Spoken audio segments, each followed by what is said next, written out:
ಪ್ರಧಾನಮಂತ್ರಿ ವಿಶ್ವಕರ್ಮ ಯೋಜನೆಯಡಿ ಕುಶಲಕರ್ಮಿಗಳು ಹಾಗೂ ಕರಕುಶಲ ವಸ್ತುಗಳ ತಯಾರಕರಿಗೆ ಮಾತ್ರ ಮೀಸಲಾಗಿರುವ ಪ್ರದರ್ಶನ ಮೇಳವಾದ ಪ್ರಧಾನಮಂತ್ರಿ ವಿಶ್ವಕರ್ಮ ಹಾಟ್ 2026 ನಾಳೆಯಿಂದ ದೆಹಲಿಯಲ್ಲಿ ಆರಂಭವಾಗಲಿದೆ. ಈ ಪ್ರದರ್ಶನವನ್ನು ಕೇಂದ್ರ ಸೂಕ್ಷ್ಮ, ಸಣ್ಣ ಮತ್ತು ಮಧ್ಯಮ ಕೈಗಾರಿಕೆಗಳ ಸಚಿವ ಜಿತನ್ ರಾಮ್ ಮಾಂಝಿ ಉದ್ಘಾಟಿಸಲಿದ್ದಾರೆ. ಪ್ರಧಾನಮಂತ್ರಿ ವಿಶ್ವಕರ್ಮ ಹಾಟ್ 2026 ದೇಶದ ಸಾಂಪ್ರದಾಯಿಕ ಕರಕುಶಲತೆಯ ಶ್ರೀಮಂತ ಪರಂಪರೆಯನ್ನು ಸಂಭ್ರಮಿಸುವ ಹಾಗೂ ಅನಾವರಣಗೊಳಿಸುವ ಗುರಿ ಹೊಂದಿದೆ.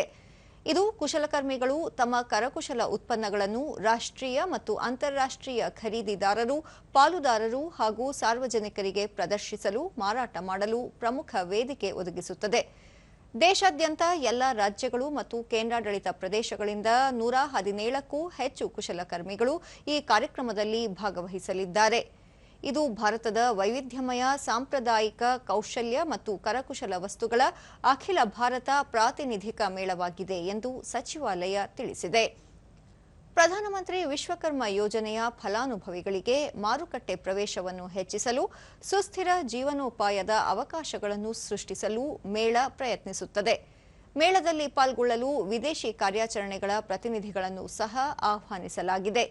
ಈ ಕಾರ್ಯಕ್ರಮವು ಈ ತಿಂಗಳ 31ರಂದು ಸಮಾರೋಪಗೊಳ್ಳಲಿದ್ದು, ಬೆಳಗ್ಗೆ 10:30ರಿಂದ ರಾತ್ರಿ 10ರವರೆಗೂ ಸಾರ್ವಜನಿಕರಿಗೆ ಮೇಳ ತೆರೆದಿರುತ್ತದೆ.